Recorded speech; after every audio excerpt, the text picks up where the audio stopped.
In the DLT lab.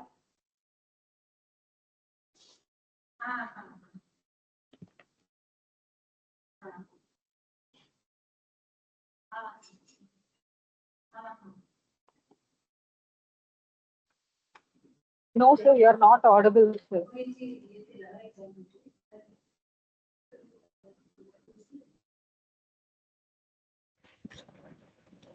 Okay, am I audible now?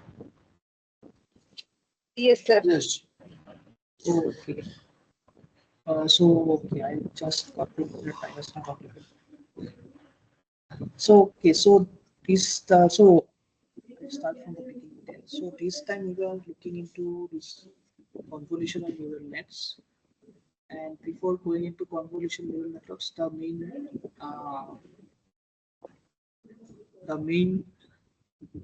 for the main I mean to say the function that you want to look at is the function of convolution.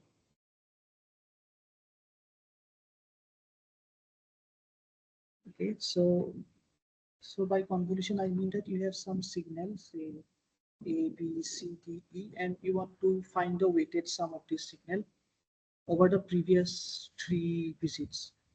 Say I'm interested in finding the sum at point D. So I will give a weight to each of the previous, say, 3 digits. Here my filter size is 3. So I will I'll give a weight of X to D, I'll give a weight of Y to C, I'll give a weight of Z to B, and then this sum is basically the weighted sum of these previous digits. So one example you can think of is, so you are suppose you are interested in uh, predicting today's temperature or tomorrow's temperature, say. So if I want to predict tomorrow's temperature, so it will mostly depend on what the temperature was for maybe next previous 3-4 days, right? So I will have, say, let us say that today is 35 degrees. Yesterday it was 38. The day before that was 40, and the day before that was 36. So I'll give some weights. So let me say that I will give a weight of maybe 2 here. I'll give a weight of 1 here. Maybe 0.5 here, 0.25 here. And using this, I want to predict what will be tomorrow's weather. So the reason we are giving weights and it decreases is because suppose, so what tomorrow's weather will be, it does not, it depends only on what the weather was for the last few days. Like it will not depend on a weather, what the temperature was maybe in February or March. So you only want to have some knowledge about the previous few days. That is, we only wanted to have the local information instead of very long form information. So because we are, so what we're doing is basically we have this. So this is the signal that we have. So let me name this part as signal, and I will name this part as a filter. So the act of convolution or this convolution is basically I'm taking this filter. I'm taking this filter. I'm placing this filter on this signal, and I move the filter in this way. So if I want to look at the weather, say day after tomorrow, this filter will be placed here maybe. Then after that, the filter will be placed here. So convolution is basically you have some filter and you move that filter throughout your signal so that you can accumulate the results that you have locally, maybe the next few days or the previous few days, and then get to you can compute the weather that you want maybe on 2 days or 3 days after today, say. So now, why are you interested in how do you connect this function of convolution with images? So if we look at images, so I'll have to make some diagrams here. So suppose I have some image of maybe some house. Say it is a house and there is the sky. and there is some lawn before in front of the house. And suppose my task is given this image, I want my neural network to say whether the image contains a house or what is a type of image. Okay. So as you can see, so this part contains a sky, right? So if I look at the sky at only this patch, or if I look at the sky at only this patch, it does not matters because sky is blue, and we can just these parts are not that important for the house, right? Because that is just some blue patch. But if I say look at this patch of the image, see, so it will show that there is a blue part here, and then and there is some, say, house is red in color, there is some red color here. So we want to look at given any patch of the image, say I take any patch of the image, right? And now I want to look at what the neighboring pixels are. So if my patch is somewhere around here, and I see that all my neighboring elements are also blue, so that is something that we get. But if I have my patch say around here, so it will see that there is a bit of blue here, there is a bit of green here, there is a bit of red here. So these patches help us to basically extract features. Like you can say that oh, this part of the image belongs to maybe sky, this part of the image belongs to the house, and so on. So why do we need this?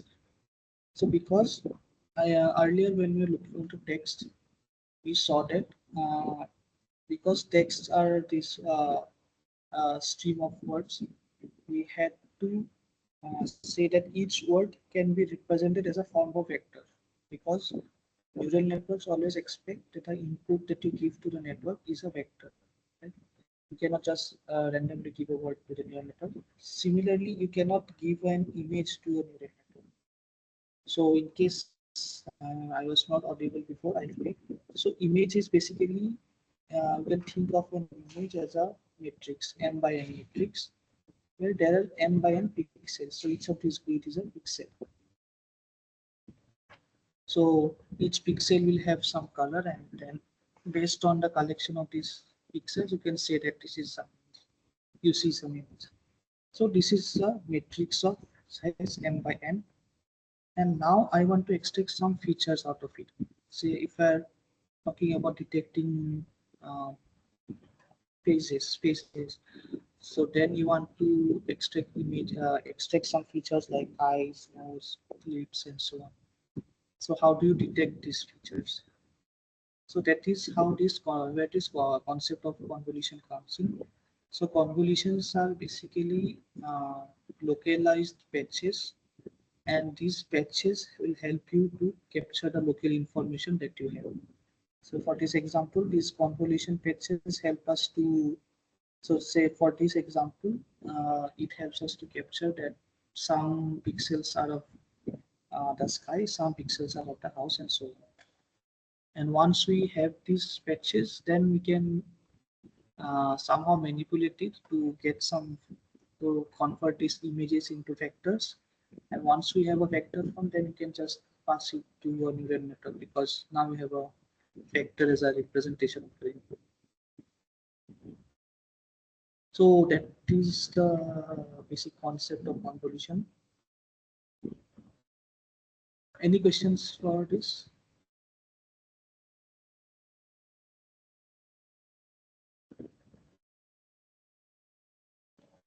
Okay. So here we are talking about the convolution of uh, a 1D vector, right? Your filter is one dimensional, your signal is one dimensional, and you're moving the filter across your signal. But how do you move a convolution across an image? So again, I will represent the image as a matrix.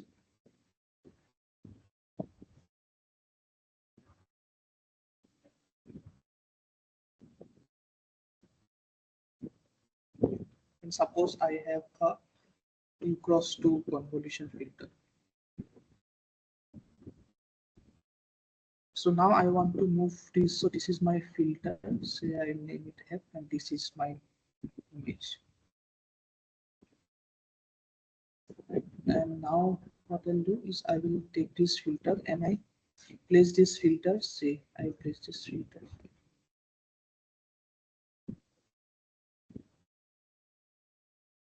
So what will it do? So earlier what was it doing? It was, so this filter will have some weights. So this filter has had some weights, and what we did was we multiplied each element by the weight according to the filter and then summed it up. So this is what we do. So suppose this filter has some weights, say W, X, Y, Z.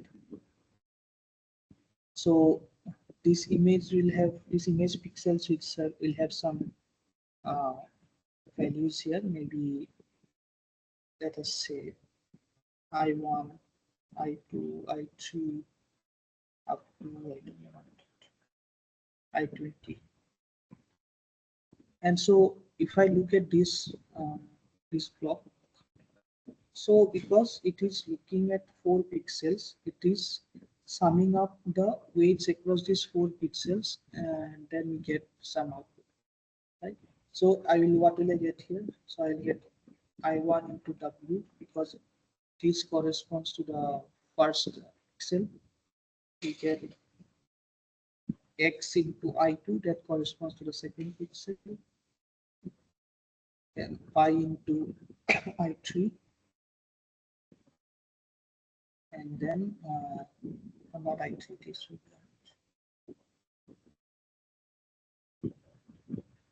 7, sorry, 6, I6 into 1, and I7 into Z. So after we have this, we will get a different image. So now so this is a convolution operator. So once I do F convolution with the image, I will have something of, so what is the size of this image first of all? Because I am replacing each of these 4 pixels by 1 pixel whose value is this. So I will have another here, and so I'll have one here, I'll have one here, I'll have one here. So I'll have 4 pixels here, and then for, okay, let me draw one. Okay. So I'll have one window over here, one window over here, and another window over here. So that gives us 3 pixels, and I'll have one here, and one here. So that gives us 2 pixels here. So and from this, what I get is something like this. So you understand why this reduction in size happens, right? Because when I'm placing the filter here, I am summing over these 4 pixels, and this sum is the value of this pixel. When I'm placing it over here, this sum is the value of these pixels, and this sum is value of these pixels, and I'm repeating this over the lower block as well. So you get why we want. So here we can take the sum, the average, or max value also.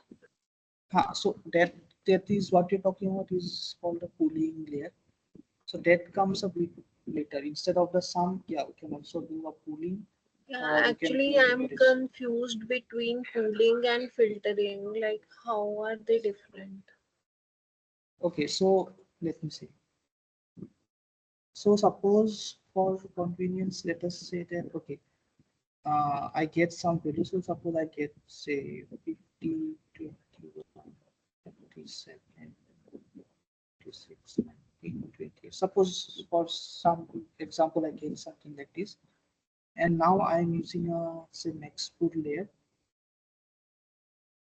And max pull, whenever you're doing max pulling, there also you're talking about a window. So I'm doing a max pull over say 1/2 window. So that means I will place this window over here. I'll place this window over here. So because this is a max pull, I'll place this window over here. And now out of these two, I will have a max operation. So here I will get 50 and So the filter is always summing up. It never takes average or maximum value. no, the filter sums up your in pixel values, and after you do the filtering, you get some output, and on top of that output, you apply your pooling operation. Okay. So, Okay, understood. for example, here we get the convolution, and now I apply the max operation here. So I'll get 50 here, and if something say 14 and 30. So, and in pooling also, like we have max pool, we have average pooling, then we can Right. have some pooling also. No, some pooling is not there because. So what is the purpose of pooling actually? So let me say that so the filter that we design here. So the filters, if you are handcrafting it, it has a special purpose. So maybe you are designing a filter for detecting edges, or maybe you are designing a filter for detecting, say, curved spaces and so on. So now by pooling, I want to see that which pixel has the maximum response to that. So in case of this house, say, I want that the pixels, if I'm looking at edge detector, I wanted these pixels should have the highest responses. They should light up. And the rest of these are not important for identifying the house. So if I'm looking at a pixel by pixel here, so I want that. So suppose I'm looking at this plot, right? So at this location, I will have some high values, say 100 and 200, and the rest of these values will be small, say 20, 30, 10, right? And now what I want to set, I want to see the pixels that have a very high value. So if I do a max pooling here, say I do for some case I'm doing a 2/3 max pooling. So I'll take the max or 1/3. I'll get something like 100 and 200 out of this. So this we get by pooling operation. So why do we get this? We get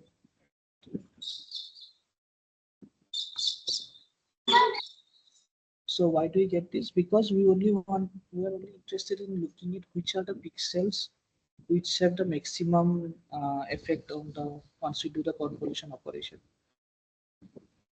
So is that clear? What is the difference between so convolution? It aggregates your local information inside that window, and pooling shows you what are the most important or most highly activated neurons that you have. Okay. So, Yeah, sir, understood. how this filter is decided? How, I mean, like suppose we have taken four parameters, W, X, Y, Z. Yeah, right. So, what is a W, what is a X, or it is fixed, limited to four parameters only, eight parameters, like. Okay. So earlier, before neural networks were there, so these were handcrafted. So people experimented a lot and decided on the values. But now, because neural network can propagate back propagate your loss to the neural network, so you just pass some initial W, X, Y, Z values, say some random values, and then it will learn these values. The way the weights are updated in gradient descent, right? So these parameters are also updated as weights of the gradient descent. So it is learned by the network. What should be the best values for the filters that we have? And regarding the size, it depends. So suppose your image has a very, let us say, it is a face of a human, say, and it covers the full image.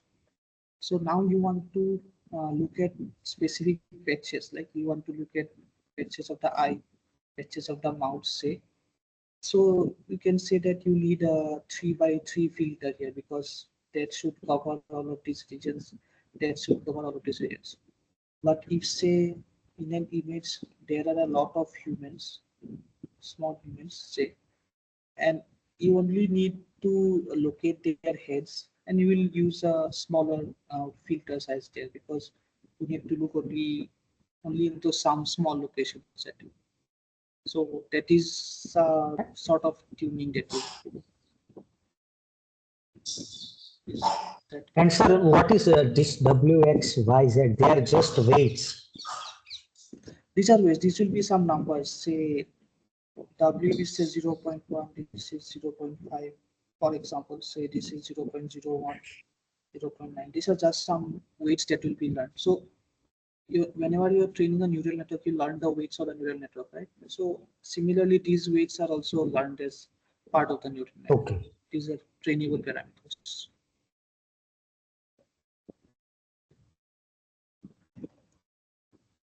Okay, any other question? So, sir, you mean to say that based on our requirement, we have to decide the the filter size? Yes.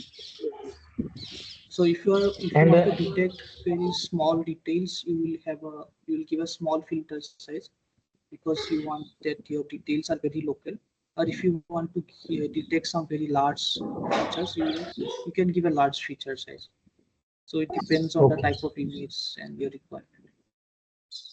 And so suppose consider, as we know that deep learning has a many number of hidden layers.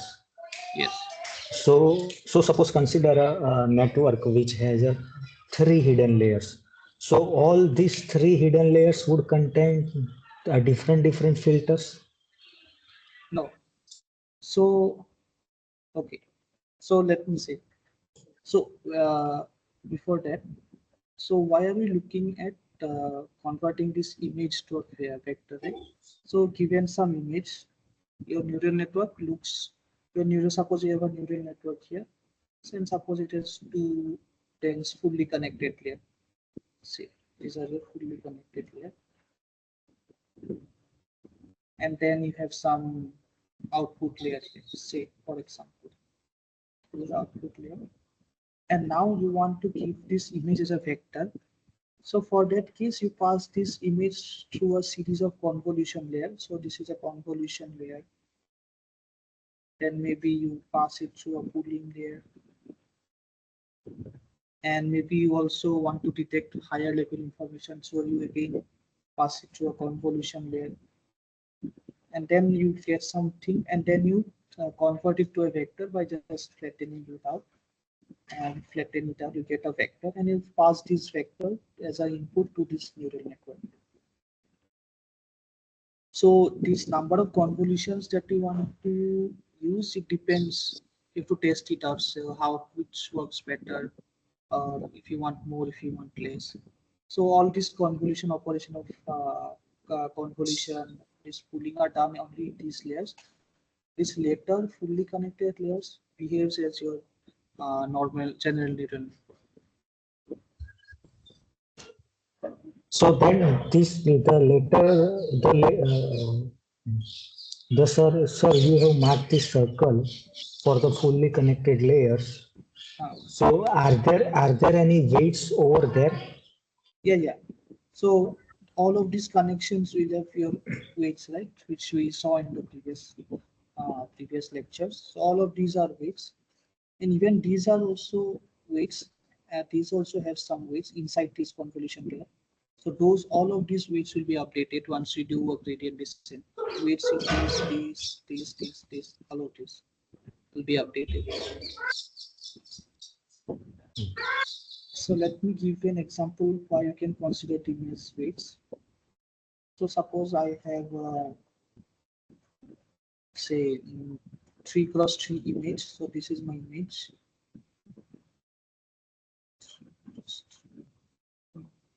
And suppose I have a filter of say 2x2. So I will place my filter here. I'll place my filter. For example, there is one. I'll place my filter here. I'll place my filter here. So,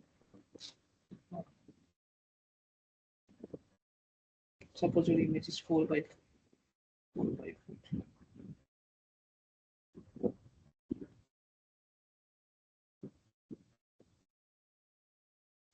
And sir, fully connected, you said the meaning of the fully connected means all the neurons are connected to the all the neurons of the next layer. Yes. So suppose you have something like this. So this will be connected to everyone. This will be connected to everyone. So everything is connected to everything.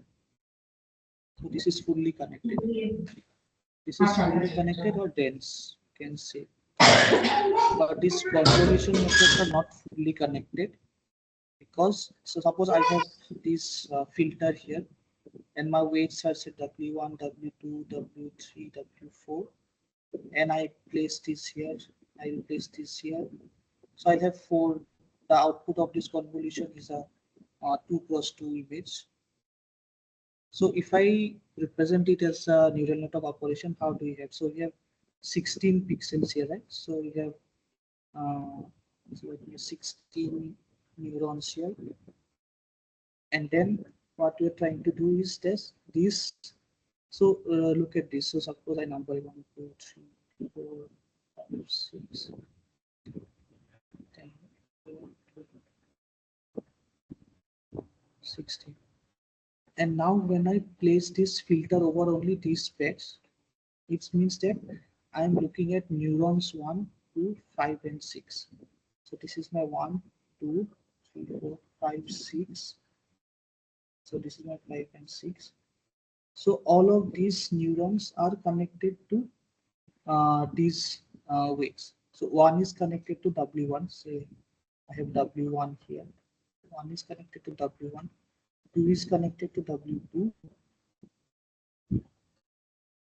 5 is connected to W3. And 6 is connected to W4. So now if I place this over here, I see that 3 is connected to W1, 4 will be connected to W2, and so 7 is connected to W3, and 8 is connected to W4. So the thing I'm trying to show here is that if this was a dense network, right?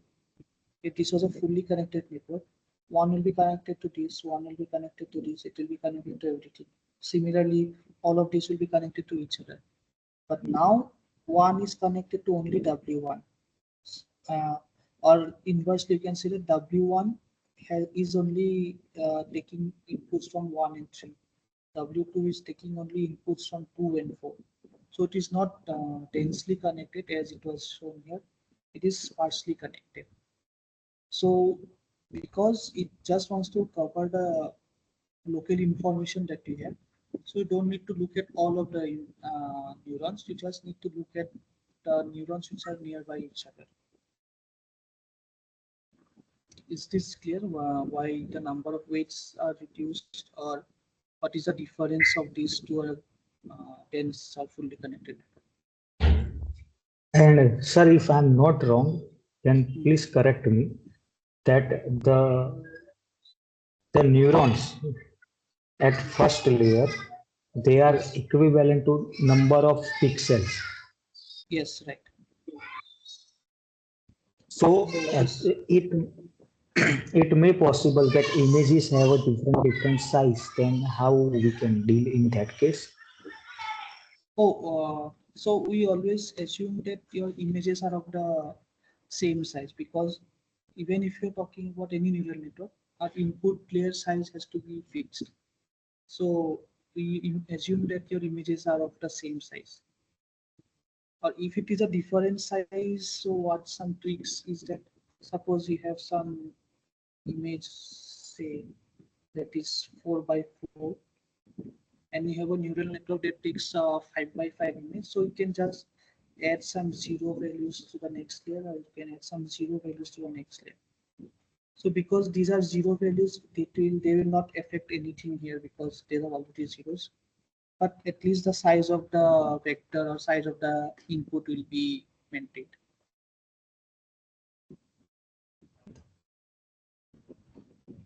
Is it okay?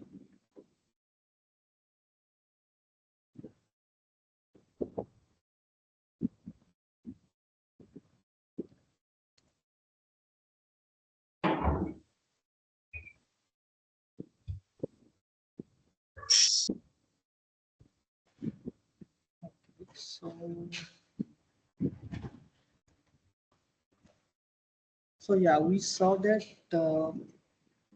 once we do a convolution operation, right, we get an output which has whose size is less than your input size. So here my input was of 4 cross 5, and now I have something like 2 cross 4. 4 cross 5. 4 cross 5. Now I have something like 2 cross 4 or something. So the so that means this convolution. So like we discussed, right?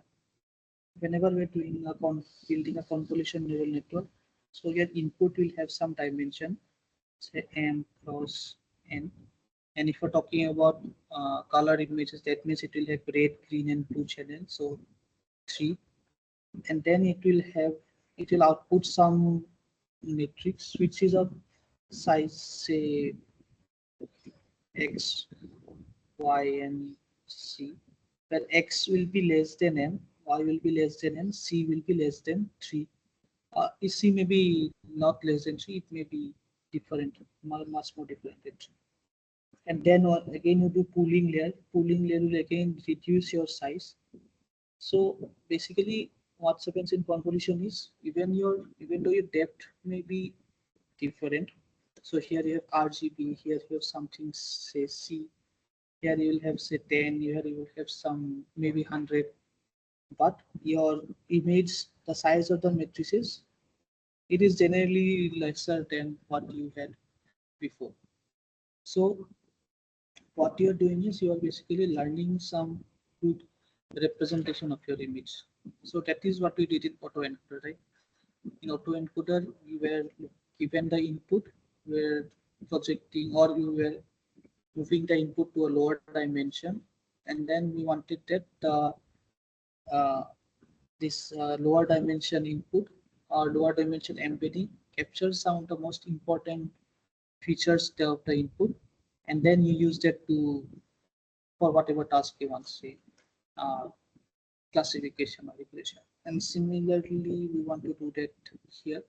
So convolution operation reduces your image size, and then you again do some pooling layers, and again it keeps on reducing your size till we get some embedding of your image. Once you get this embedding, you can just forward propagate and get your output that you have, and then back propagate and then learn the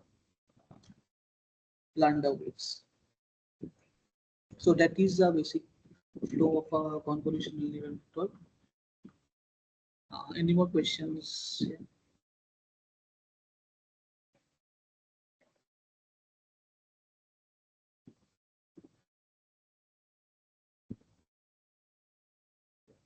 Okay. So in the class, there was a lecture on how to compute the size of your outputs, because convolution decreases your size. So how do you compute the output hidden, or how do you compute your dimensions of your hidden layers? So that is important because whenever you are designing convolutional neural networks, say using PyTorch or TensorFlow, you need to give that as an input. So you have to give what your size of your input layer should be, and then you have to say that okay, what the size of the next hidden layer should be. Say if I have m plus m by 2, So this is my input size, and I have to also mention what is X, what is Y, and so on. So there are few there. So the lecture technique was discussed to how to calculate this size. So suppose I have a image here. Suppose I have an image here of size W1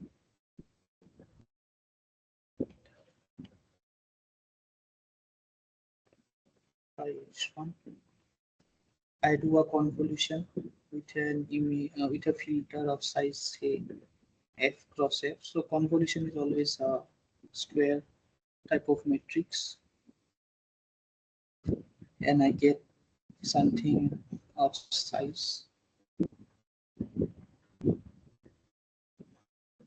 W2 by H2. So what are W2 and H2?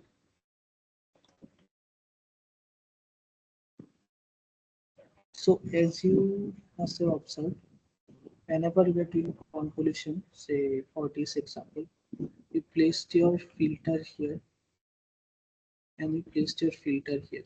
So it was almost like your output decreased by 2, right?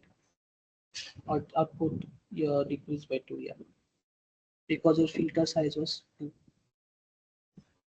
Similarly, if I place a window here, if I place a or filter here, you also get something like 3 here.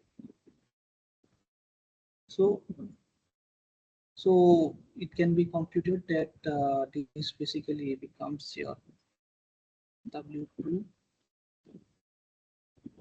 So this output width is basically your input width minus your window width minus 1.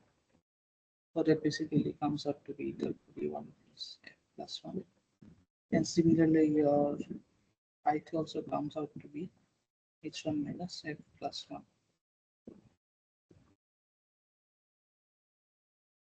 So you can, so I hope this is clear. This is a straightforward. You can play around with a few sizes and then you will get this.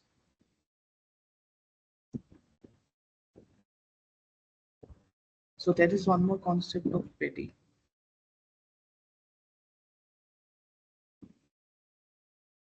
So in padding, what we do is, suppose you have an say 3x3 image and your filter is 2x2. So now what will you do is you will place this filter on this page, but you cannot place a filter on this page because you don't have anything here. So you will not be able to capture this information, or you will not be able to capture this because there is nothing here, because these are not there. So what you do is you just pair it with zeros. So you add extra layer. I think a similar question was asked a few minutes before. So let us say that these are zeros, and again these are zeros.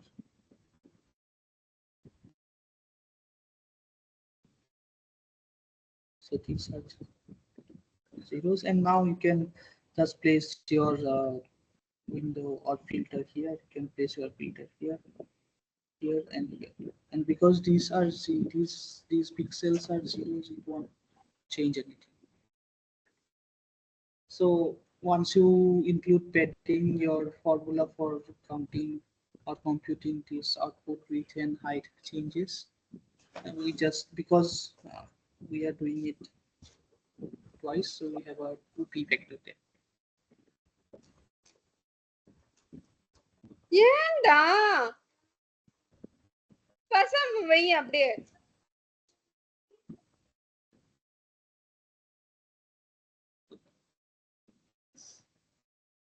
So any questions till now?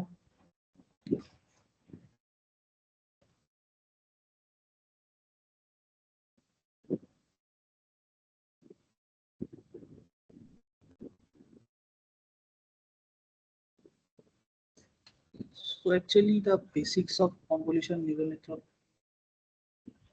are this. You have a convolution layer which captures, which says that there is a filter which captures your local information. And using this filter and using these techniques such as pooling, you can get multiple uh, information from this. And once you have this pooling layer, this convolution layers, you can get some input embedding. And once you get that input embedding, you can just pass it through your for fully connected layer and you can do your whatever task you are interested in after that. So those are the basic concepts for constructing a convolution neural network. And then in the class, there were a few popular networks that were discussed. So these networks are basically your uh, you did have these as various number of convolution layers and pooling layers, and varying the number of convolutions or varying the number of pooling, we can get a different network. So the first network that actually worked well was the LXNet, which came out in 2012, and it actually gave very good accuracy on some famous problem called the ImageNet problem. And then people started to build up on top of this ImageNet using different number of layers or different type of parameter sharing to get better and better results. So I wanted to ask, like, apart from the lecture videos and these problem sessions that we are having, are there any other sources, resources like some animated videos in YouTube or anything like that, like good resources which can, like, which we can use for our better understanding? okay, so yeah, let me. So there is this YouTube channel called 3Blue 1 Brown. Let me share that.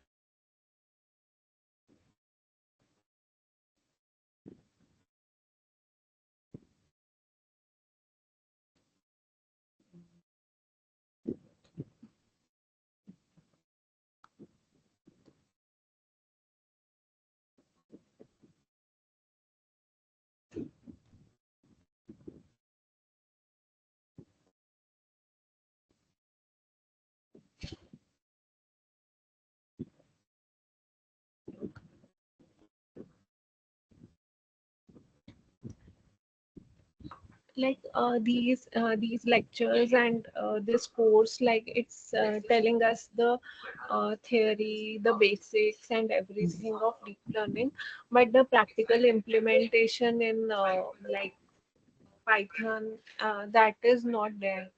So Okay, okay. like for that also, is there any resource like So we can learn actually, like yeah, yeah. how? So in PMRF sessions, I believe one you are taking, another one, one more PMRF is taking. Initially, there was a third session also. In that, he had started showing us the implementation in the first class, but then it was just one class. There was no class after that. So, any resources, because the course is going to end, but still, like, there's no practical aspect Okay, that so we I'm know. sharing a link in the chat. So if you go to this link, you can find a couple of notebooks which uh, is that, are you able to access the link? Yes, the Yes, link is sir. open. Uh-huh. So if you go to that link and maybe, for example, look at section 7 there. So they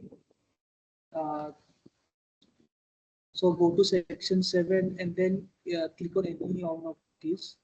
Maybe say modern or convolutional layer or some convolutional neural net linear. And there, if you go scroll down, you'll find how to implement that neural network. Are you able to access that?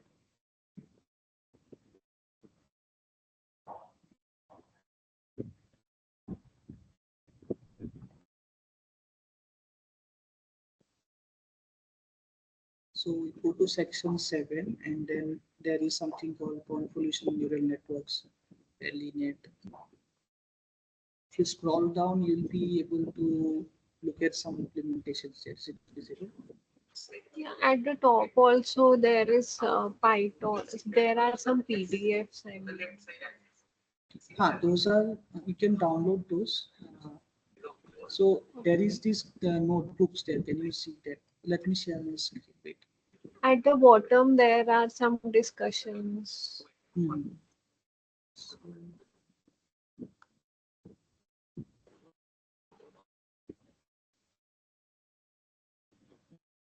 let me share.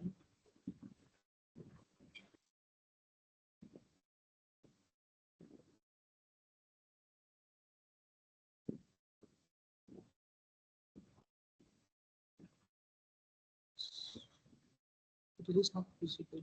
Is this visible? Yes. So if you go here, so here we discuss the linear, which is the first convolutional network. And then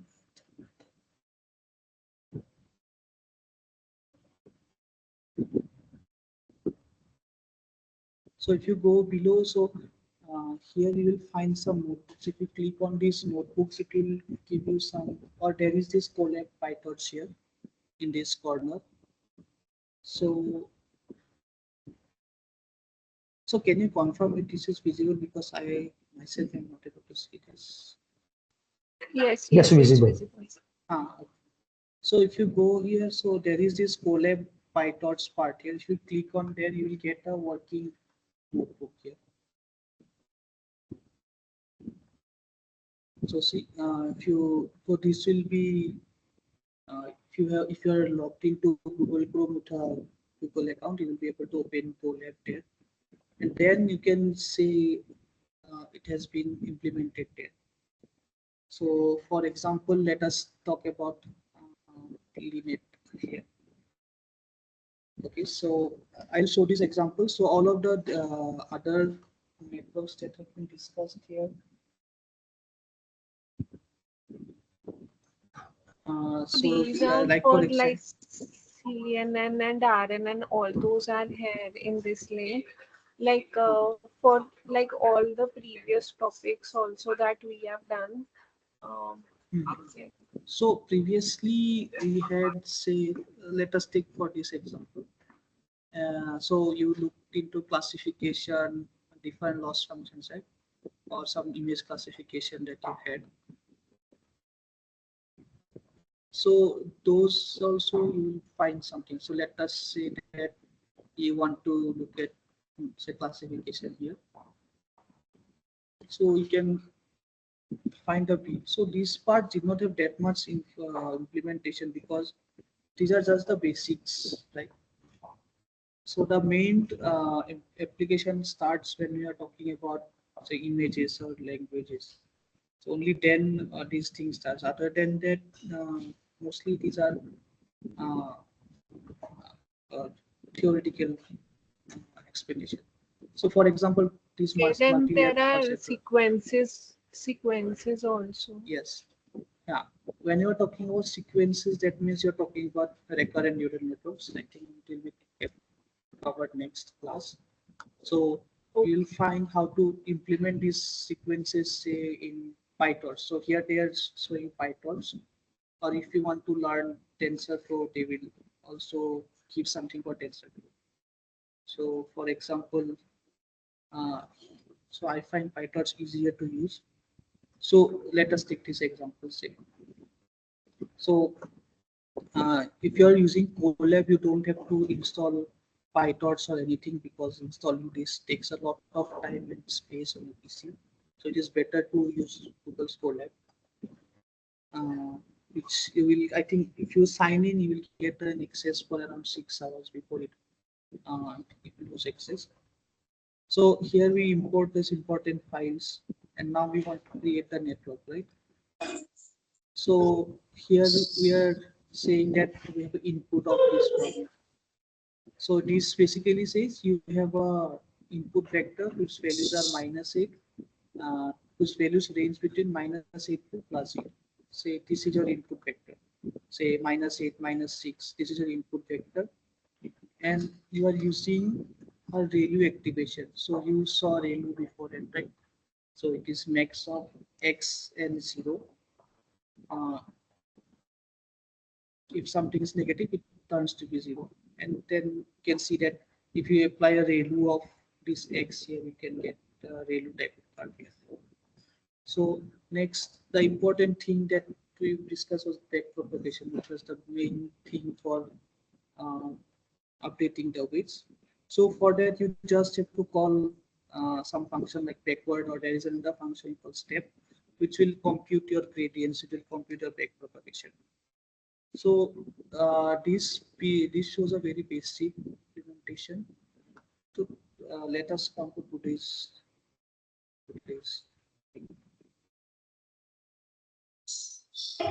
thing. So this is the architecture of image like we discussed, right? So you have this 28 cross 28 image, and maybe this is a handwritten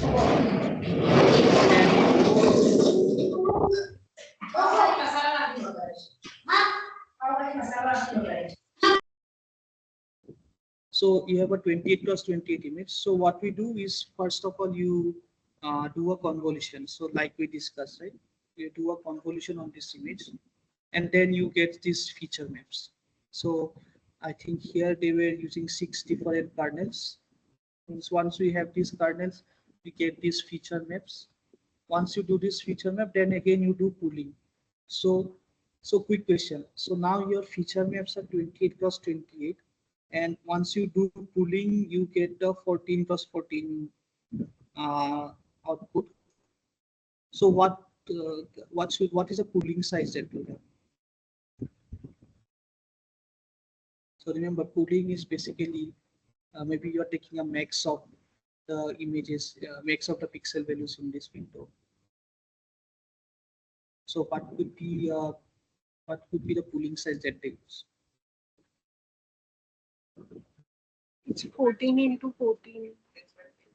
You get the 14 into 14 as an output. Your input is a 28 cross 28. So that means you are shifting this pooling window over this 28 cross 28 image, and you get a 14 cross 14 output. 2 by So 2. what could, yeah, right, 2 by 2. So you get that, right? Because 2 by 2 is, so if you're looking only on the x-axis, you're taking 2 and taking the max of this, taking 2 and taking the max of this. So because it is a 2 by 2, so out of 28, you are just getting half the number of pixels there. So you are getting 14 on the x-axis and 14 on the y-axis, right? And now once we have this featured map, again we are applying some convolution on this. So notice here that here we were, so this was a black and white image. So that means your number of channels or depth was 1, but we use 6 different convolutions for this. So we get 628 cross 28 features here from this image. But now we are doing a max pooling over all of these 6 different feature maps. So we get 6 different 14 plus 14 feature maps here, right? And now we have 6 different feature maps. Now I want 16 different kernels. I am applying 16 different kernels, and I'm applying a new convolution layer so that I get something like 10 cross 10 and so on. And then again we do some pooling. So again we are doing a 2 cross 2 pooling because we're getting 16 5 cross 5 images. And now what I do is I because these are 16 5 cross 5 images, I put all of them on top of each other to get a vector of, say, so I think this is the size, 5 into 5 is 25, 25 into 16 is 400, I guess. So I have this 400 dimension image here, and then I have a fully connected layer network. and there's 10 outputs. So 10 outputs because this is a number recognition problem. So you have to recognize digits from 0 to 9. So there are 10 outputs. So this is the basic definition or basic architecture of the linear. And uh, now I want to Like implement it. Huh. from the exam point of view, we need to know the basic concept of this, or do we need to learn the dimensions of the images and all those things? So from the exam point of view, the most possible questions that could come is uh, you are given some image. Say for this example, you will given a 28 cross 28 image, and they will give you what are the different kernel sizes that you have, the filter sizes. Say for 28 cross 28, I give you a filter size of 4 by 4, and then I say that you are using padding and all those conditions. So what will be the output feature map of this? And suppose I'm using 10 of these. So we discussed this formula of how to compute W2 and H2 given W1 and H1, right? So we can just plug in those numbers there and it will get the output. You don't need to, I don't think you need to remember the different architectures. So that is not possible because there are thousands of architectures that are available. So you don't need to remember each specific architecture. You just need to know what is the concept behind calculating each of these individual lengths or individual widths and heights. You just need to know that. Okay. Yeah. Okay. So yeah, so for this example, let us say we want to now implement this in Python. So I hope everybody is comfortable with Python because deep learning becomes easy with Python. So in case you are not aware, so PyTorch we have to if you are doing it on your local machine, then you have to install PyTorch from their website, and then you have to import torch, and then you have to do the later things. So defining a So, neural. Okay. is it better to do on Google Colab or Jupyter, or is it better to do on our local machine? Because like these libraries get updated very quickly, I believe, and sometimes it says that this thing is deprecated that way. So So it is, so if you are not if you're just doing it for yourself, I think it is better to do on Colab because you don't need to install much on Colab. These thoughts and everything will already be installed on Colab. And you also the RAM available on Colab is very large, I think 350 GB or something. So if you are able to upload a huge amount of data to your Google Drive, you can work with Colab. The only thing is if you are not using a premium version of Colab, your system is idle for say 1 hour or so, you lose your connection to Colab. And once you lose your connection, then you have to train everything, start everything again. So that is an issue. Unless you are using a premium version, then you'll get, I don't know, I think you'll get continuous connection then. But anyway, for experimentation and all, Colab is much better than the system. okay. So is there any platform online available which is like, as you said, that for Google Colab we have to go with a premium version for longer So time a experiments? premium version is not necessary. You get around 6 hours. If your workload is not much, you get around 6 hours of access before you have to reconnect again. So on the free access. So if you are not looking for very high, so if you're not trying to train a very huge amount of data, I think 6 hours should be sufficient. Otherwise, there is you can also avail Kaggle for this, which gives around 9 hours of access, and you also get GPU support on these platforms, so you can use this. Or otherwise, if you are using for enterprise, I think then Amazon Web Services have you can submit your jobs to AWS and you get a lot of access for it. But personally, that is because you have to buy your credits for there, so that is not recommended. So Colab and Kaggle is fine for personal usage. Like in personal use, if someone like a research scholar who's doing PhD, for them this is sufficient collab and like they are working Yeah. on deep learning itself then. Yeah, if your code is not large, then so collab is sufficient for that. Otherwise, one thing is if you have access to a large RAM, if someone is doing a PhD and he or she has access to the institute, some large system, then of course you can do it on your local machine. But other than that, for smaller experiments, this is fine. Okay. Yeah. Because even I do most of my, if I have to do some small experiments, I do it on Colab itself.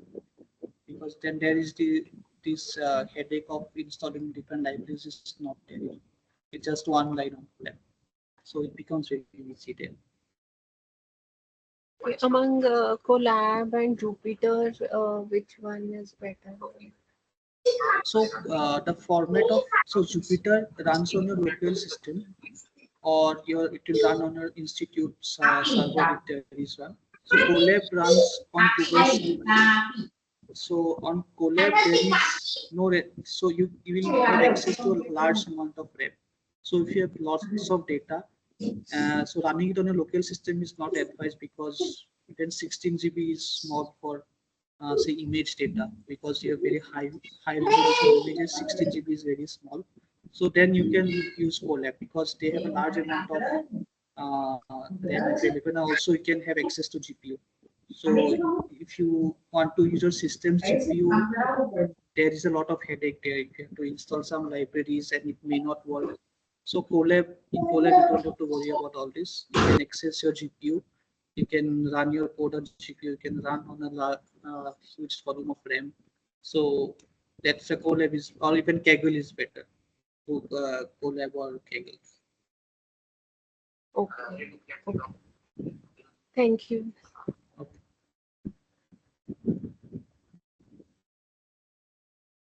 So yeah, so as you were looking at LeanNet, let us see a basic piece of code. So whenever you are trying to load something up with PyTorch, so you should always call from this module class. So this line, what it does is, we saw that whenever you are initializing a neural network, you cannot initialize all your neurons to 0, right? Because then all of your neurons will start behaving same, and then your network will not learn anything. So there are various initialization schemes that have been proposed, and this is a popular one called Xavier uniform. So you can look it up what Xavier uniform is. It is just average. It divides this weight by some number, and so once you initialize your neurons, so now you declare your create your neural network. So how do you create it? So because you will be doing gradient descent on this, so for this, I think T12 has its own implementation. So here they are saying that we want a learning rate of 0.1 and our output layer is 10 classes, which is all right for handwriting recognition. And there are some parameters, say hyperparameters. So that depends on the language you're using. So the main network definition comes here, NN of sequential. So let us see what that is. So this is the image that you have. Oh, sorry, this is the architecture that you have. You have some image, it passes through some convolution layer, then average pooling layer, again convolution, again average pooling, and then some fully connected layers. And this sequential, it just says that if you are writing this before this, that means this convolution will be done before this, and then after pooling you will again have a convolution there, and that is what they write. That is how they represent this in terms of new architecture here. So here you are saying that you are using a kernel size of 5. So that is what we want, right? Your filter kernel size is basically the filter size. We have this. We are still now we're looking at this 4+4 windows, right? So here they are using 5+5. They are using a padding of 2. Padding of 2 means you're appending 2 layers of 0 after the image. So after the rows of the image, after the columns of the image. And then you are using 6 such filters, 6 different filters. So yeah, so interesting thing to see is the kernel size 5. So let us see why. So because this is a small image, 28 plus 28, and say for this example, you want to, uh, hopefully my mouse cursor is visible. You want to capture this thing, like that 7, this looks like a 7, and it has a bend in this form. So if you take 1, 2, 3, 4, 5. So in these 5 pixels, you are able to see a band of this form, right? So 5 pixels should be enough for capturing this information. If I am using say 2 kernel sizes 2, so it will just look at these 2, or it will just look at these 2 by 2 block. It does not give us much information. Or it may give, but for this example, they are using where we see that 5 by 5 will give us much better information. That is why we decide that, okay, let us use a kernel size or a filter size of 5. So then we saw that we had a pooling layer, average pooling layer. So a few minutes ago we discussed about max pooling layer. Here they are using a average, which is the average of all of the numbers in the window. And we're using our average pooling layer of size 2 and stride of 2. Stride of 2 means I place my say for this, I place my max pool or average pool window on this block, and the next time I put it is 2 pixels after this. So stride says that what is your gap between any 2 window placements. So that is given by strides. Again, we have some convolution layer, pooling layer, and then comes this flattened layer. Can So you this, yeah. can you repeat such strides? Yes. Okay, stride basically says that suppose I place my first filter here in this say 2 by 2 block, let me say, and now the next filter should be here, right? After this second block, I should place something about here. So I'm just using a stride of 1 in this case. So stride of 1 means I place my window, if suppose my window is 2 by 2, I place my window on the first 2 by 2 block, and then I place my window on the second next 2 by block, that connecting 2 by block. So there is a stride of 1, which is just the next one. But if I say I have a stride of 2, I'll place my block here or my filter here.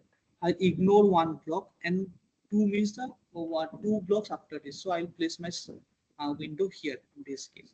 So stride basically says how closely you are placing the windows. If you are placing the filters or windows one after the other, your stride is 1. But if I am placing my So window like at some, the stride can be our choice, or is it dependent on the size of the filter? so it can be your choice. That is again a hyperparameter, right? So talk about hyperparameter tuning. So this is again a hyperparameter. Switch stride helps you capture or give better results. So it can be stride, your kernel size, all of these you have to vary and see which gives you good results. Okay.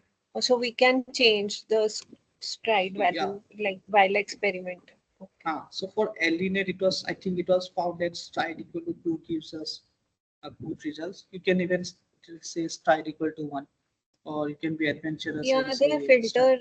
their filter size was 5 and they were using a stride of 2. So here for the pooling layer, the kernel size is the filter size, and here your filter size is 2 by 2. Okay, here it's 2. Okay, The and convolution in the convolution layer it was 5. is 5. Uh, so Yeah, but convolution is your 5 there's by no 5. stride mentioned for convolution layer. No, they did not mention this size. So it depends if you want to. So because convolution mean filter and pooling filter are two different things. So maybe you want to convolve over continuous blocks, or even for No, pooling you so do not like want to in do. convolution, if we are not mentioning the stride, then by default, how much is the stride? So by default, it is set to 1. Okay, so if we are not mentioning, it will take a stride of one. Yeah, straight of 1 means it will just go to the next block. Yeah, okay. And sir, it will go in horizontally that to the next block. That is correct, sir. So is there, it will, if we want to create a vertical gapping, like suppose I want to skip block in vertically, then how we have to provide the strike parameters? So this stride equal to 2 represents both. So first of all, it will go for horizontal 2 blocks at a time, and then once it comes in, it will skip this block and then start again from here. Again, it will go vertical, skipping some blocks, and again start from one block below that.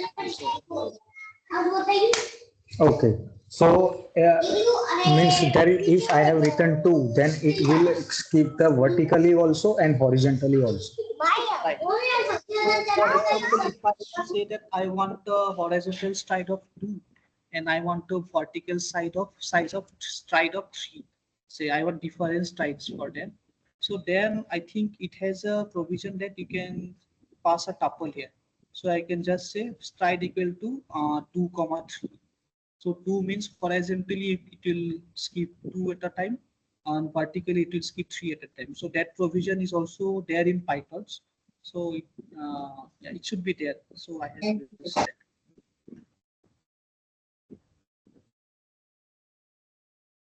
Yeah. Any more questions? Okay. So once we do these convolutions, right? So at this point, we have finished with the convolutions. Now we want to pass our representation Here, to the one more question. Like here by lazy linear, we mean fully connected ones. And yes, lazy convolution is the convolution. So convolution. lazy is like the naming here in Python, or So for this example, they have used lazy. I'm not sure why they have used the word lazy. But if we go to say Python, I mean it's the naming convention, or is it some library they are calling, or so like this some library has this. class? So suppose you are using PyTorch, you can just say instead of lazy, you can just say nn.conv2d. So for conv2d, you have to keep something like in channels, out channels, strides. Okay. So you can go to PyTorch website and it will even give you some examples. So like here I am using a convolutional network, and this is my input, this is my output, this is number of kernels, and this is strides. So here you can see they're using unequal strides. So 3 in the horizontal direction, 5 in the vertical direction. Oh, sorry, this one, 2 and 1. So they are using a naming convention of lazy here. I am not really sure why, but its library has its own naming system. I was just asking, like it's a naming convention now, or it's some class or function they are calling. So this is already been defined in Python. So you have to call using that. So there is no convention for them. So their function is called conv2d.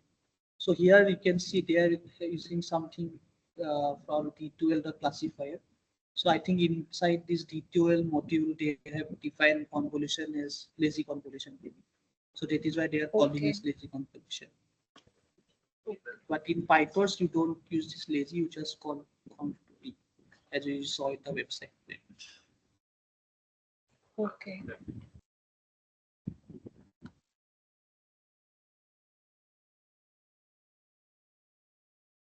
Okay.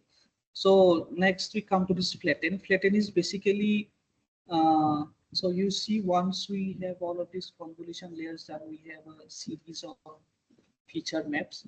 So flatten basically flattens it all. By flattens it, I mean you just place one value after the other and you get a vector of those values, and you use those values to go to your fully connected layer.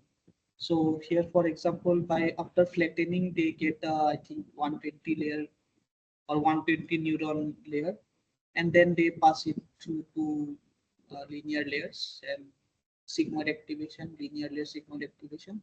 And so this is how you define a neural network architecture in PyTorch. So once you have defined those, you can just see what your sizes are. So there is a summary function here.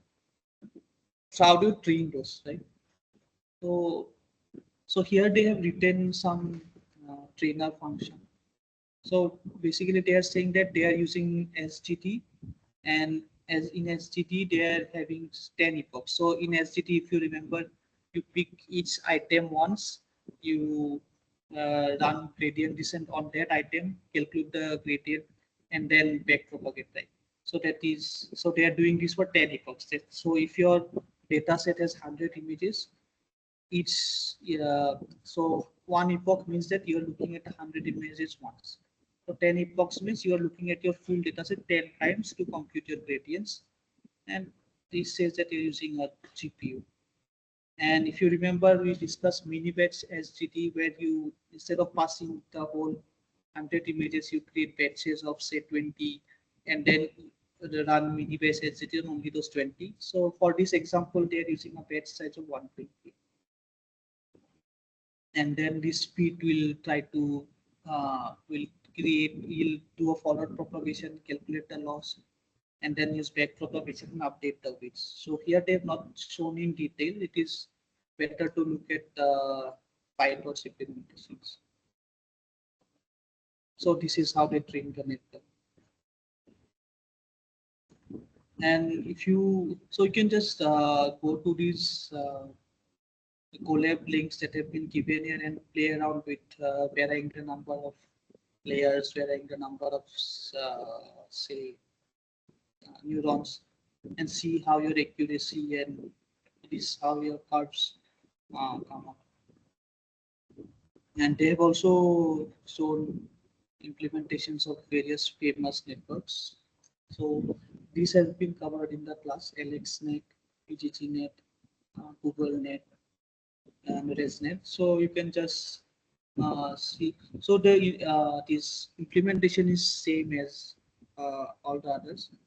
So this was the LeanNet that we had, and this has just a few more layers. So similar to the LeanNet, they will have this convolution coding layer, but because they are using a different type of activation, I think they use ReLU activation, and number of layers are more, so they have better results in this case. The implementation is same. You have the lazy convolution, then your ReLU activation, then your cooling, then lazy, and then cooling, and so on. So they also use this dropout regularization, where they keep the probability of dropout as 0.5. So yeah, if you want some hands-on coding, this has a lot of architectures and you can play around with it. It will also, you'll also get to see how different parameter tuning and different training can be done.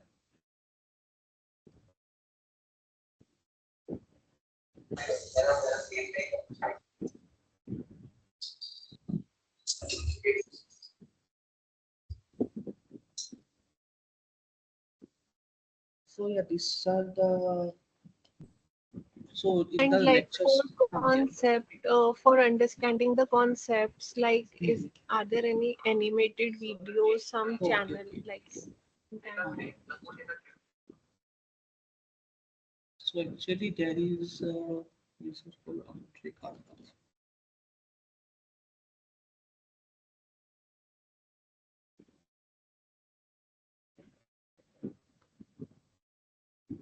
And the course is like, it's a heavy course, it's not a very light course. So for preparing for the exams, like one is going through all the videos, then going through all the assignments, then like are there any additional places where we can practice such questions? So actually this website that I showed you, in the end there are some exercises you can see. So Okay. if you're able to do the assignment, it is fine. So these additional exercises will also help you look at different types of questions. So don't need to look at all of this. say, for example, you looked at LXNet this time. So if I say what is the memory footprint for convolutions and fully But connected then networks, so how do we check the answers? Like, are the answers provided? oh, that I'm not sure, but I think uh, oh, for this I think you can actually check. So for this example, calculate the memory footprint of convolutions. So now because you have defined this network, right? And if you look at only the convolution layer, so here convolution has this many parameters. You can calculate the number of parameters from here. And let us say you are using a floating point, double precision floating point. So that means you have 64 bytes for representation. So you can find out what is the memory that you have, right? And then you can go and verify it with the code that you have. Otherwise, most of the solutions will be available in this discussion itself. It should be available in these discussions. So I have, sir, observed that this course was in previous semester also. This course was there. Yes. So if you don't mind, sir, I gone through the various platforms that where I can get the assignments of the previous semester, but it is very difficult. So if you possible at your end, then can you make those assignments available for the sake of reference? Oh, actually, I don't have access to because I am a teaching assistant only for this semester. I don't have access to previous semester because I am not involved with designing the course at all. I'm just so there are separate teaching assistants for that. I'm just here for the tutorial part. So Okay. because they don't release these assignments publicly, so I don't have access to them.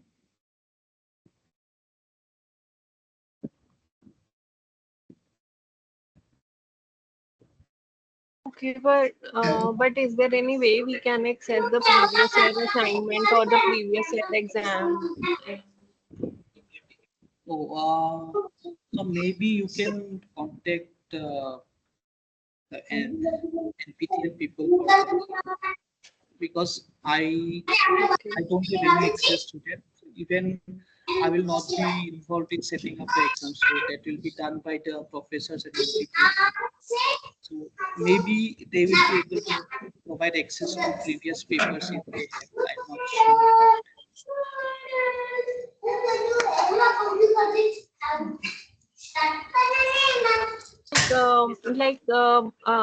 The TAs who are actually involved in the course or the course instructor themselves have not taken a single session. Like, will they be taking any session before the exam? So I don't think so. The instruct because this is a pre-recorded course.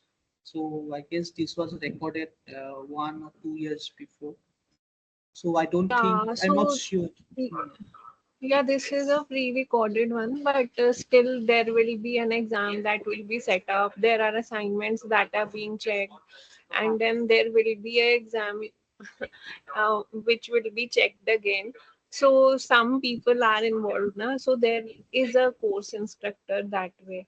So there should be a session by them, like telling us how the exam will be. That In general, I think 1 or 2 courses I remember, for not for this deep learning course, the instructors took a public session of 1 hour. I'm not aware of. I'm not sure if there is any plan for this. So you can ask the NPTEL people to organize a session. So because 1 or 2 hour session may be helpful, you can ask those doubts. So there may be an interaction session for this also. You can just mail them that you want to have a chat with the instructor for this course. Maybe they can arrange something because I have seen a few courses where this happens. Maybe it can be done. ideally it should be there at Uh, least once. I guess. yeah.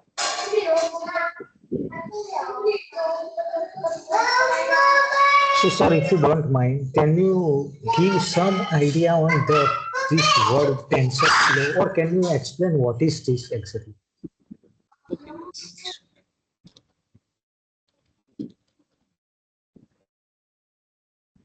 So TensorFlow and PyTorch are basically libraries. So what I mean by libraries is, uh, so I am assuming you are familiar with Python, and have you used NumPy library? So not much. Yes, yes. Yeah, So for NumPy is a library. matrices and calculation. Yeah, right. So NumPy is a library available on Python. So using NumPy, you can do matrix operations, say matrix vector multiplication, or in calculating inverse of matrix. So you don't have to write, say, how to compute the inverse of a matrix by hand. You can just say that NumPy dot inverse and give the matrix as input, and it will output you the matrix inverse of that. So that for as an example. So similarly, this TensorFlow, PyTorch, there are a few more like JAX and so on. They are also libraries. So if you're say for example, you were trying to implement this LENet that we just saw, right? So there you saw that you have to initialize your you have to initialize your network weights using some Xavier reform distribution, say. And if you are using NumPy for that, so you what you'll have to do is you will have to write each of these vectors by hand. You have to say that this is equal to this and so on. But if you're using PyTorch and or TensorFlow, you can just say neural network dot initialize, and it will just create a vector by itself, and it will just take your input size and then create a vector, and it initialize as internally, because that's what it is programmed to do. So using these libraries actually makes this easier. So for example, like we saw, right, whenever you want to add a convolution layer, you have to write nn.conv2d. So if there was no library, you will have to write what is a conv2d function. You have to write that function yourself, and then you have to create a layer, and then apply that layer convolution function to the layer, and that is a bit of a headache if you have to do it by hand. Of course, it is a good exercise if you're interested. But else, using these libraries, you can just have a, you can just, it is just one line. You can just write nn.conv2d of some layer. So that is why these TensorFlow and PyTorch are useful. Even the most important thing, backpropagation. So you saw for backpropagation, right, that you have to create these gradients for each type of, so ReLU will have some gradients, sigmoid will have some gradients, and you have to backpropagate these and then you have to update the weights. So if you go and write this backpropagation by hand, it will take a lot of time, maybe months or a year. But for if you're using TensorFlow or PyTorch, they have just, you just have to call some function called step or dot backward, and it will do your back propagation for you. Don't have to worry about it. You just have to give the network architecture. You just have to say that this is my output, and just say that dot backward. It will compute a dot backward, and it will update it everything. You don't have to implement anything at all. So that is why these libraries are very useful. So for example, if you want to start with TensorFlow or PyTorch, so if you go to their website, they have excellent tutorials there. So beginner, quick start, what is model.feed. You can just start with these, and it becomes easy after a while. If once you do one or two experiments, it becomes easy. So for some monotonous tasks, like libraries are very helpful. We can just call them and do the task. But then if we want to modify something, we don't want to do what the library has. We want some modifications in some function. Then we need to define it as. Yes. So then one thing you can do is, so if you, so for example, do you see this GitHub here that I have? So if you Yes, click yes. here, you will get a link to the GitHub of say TensorFlow, So instead of installing TensorFlow from Anaconda or Py, what pip install or Anaconda, you can just clone this TensorFlow library that they have on GitHub and then build from here. So we can just, so there somewhere they will say that you can build from here. Like, have you changed the screen? The screen is stuck. Is this not visible? So I can see the question. Okay. No, it is not visible. Okay. Is it visible now? Yes. Yes. So if you go to the GitHub of TensorFlow or PyTorch, and you go here, you can just clone this link, and there should be some install function here. So let me install. This install was written above. It was written install.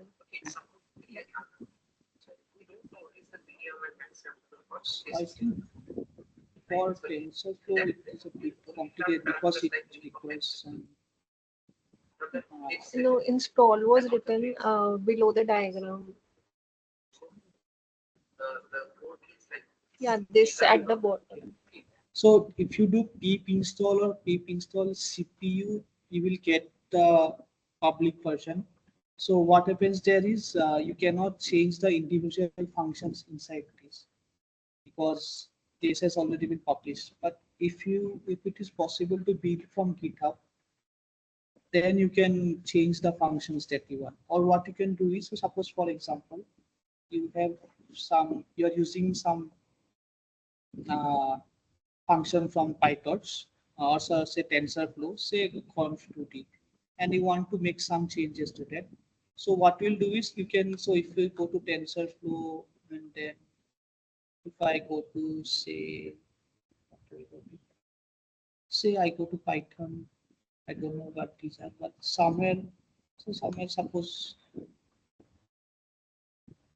just as an example, so somewhere suppose I am using this class, like central storage strategy. I don't know what this is, but I'm using this as an example.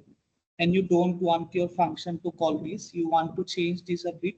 So what you do is you just copy this code that they have, copy it locally, make a file for yourself, and then change these whatever changes you want, and then call that instead of calling from TensorFlow dot central storage strategy. You just call you may name it something, say my central storage strategy, and then call that after your changes. So then you'll be able to uh, change whatever these things you want or whatever customizations that you want to. Yeah, so Python libraries are like they are publicly contributed, no? Like anyone can create a function and contribute, is it?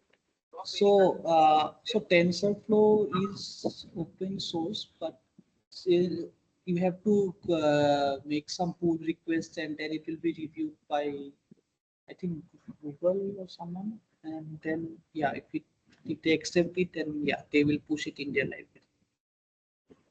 Okay. So Python, so depends on function. So PyTorch is maintained by Meta, Facebook. TensorFlow used to be maintained by Google, I guess. They have another thing called checks. So different, but yeah, you can make a contribution to this. You can do a pull request and make your contribution, and then they review it. And if it works, then yeah, they will update it. Okay.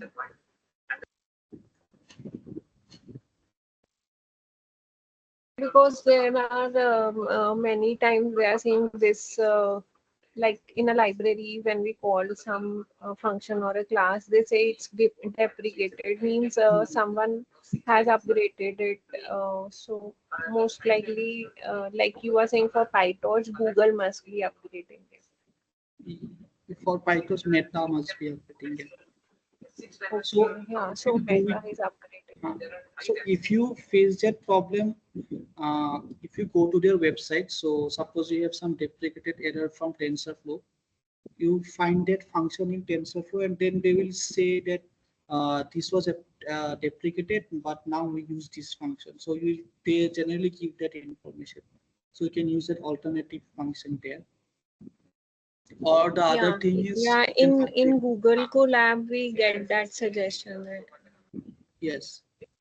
Or otherwise you can just if you are doing locally, you can install a older version where that was not deprecated, and that warning will go away. But deprecation And warnings, yeah, but otherwise, like, so there was this missing pie. There is one library missing pie. Now I think it's deprecated. But earlier, for any missing data in a data set, there was this library, and we were given an assignment to use it. But we were getting this deprecated message. So Google Colab was giving suggestions, but they were not working. So, like, is there any method like we can go to the like earlier version of it and use it? yes, so you can install an earlier version of it. Earlier Let us version in Google Colab itself. yeah, even in Google Colab, I think. Let me, Okay. so I'm not perfectly sure, but there is a way to do that. So like for this is visible, right?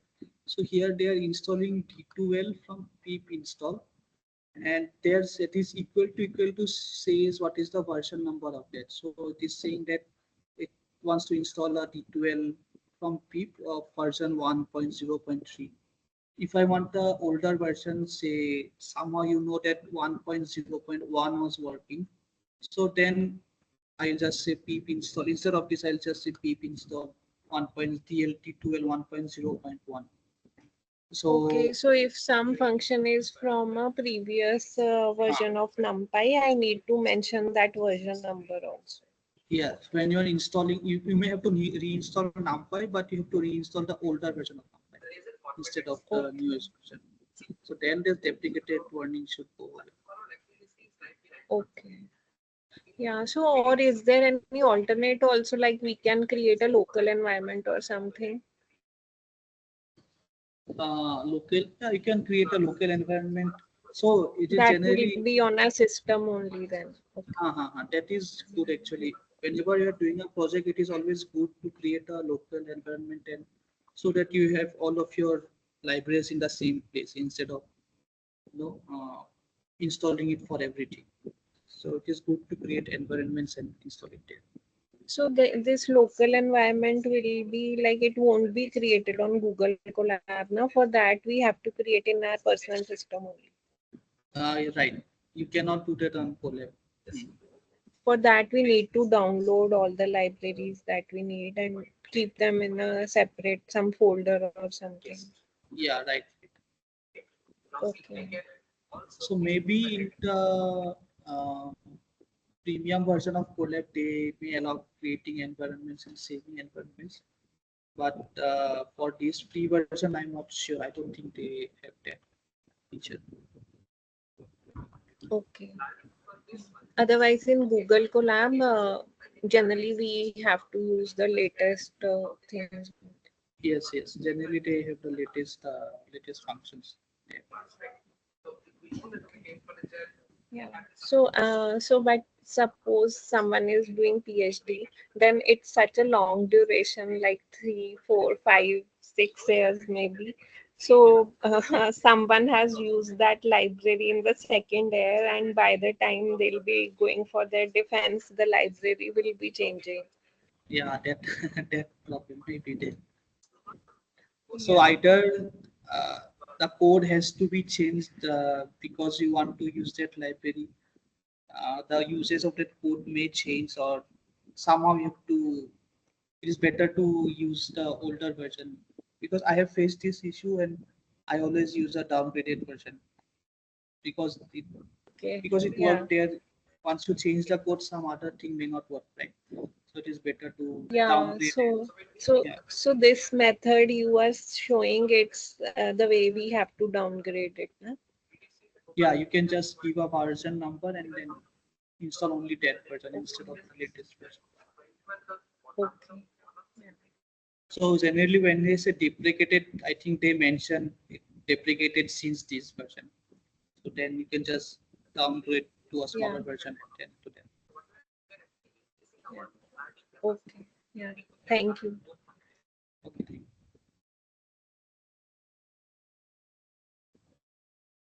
So any more questions?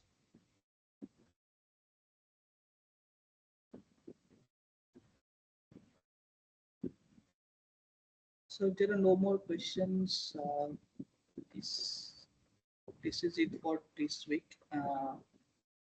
If you have any more questions, we can discuss it here. Okay, we'll make it again next week. Thank you.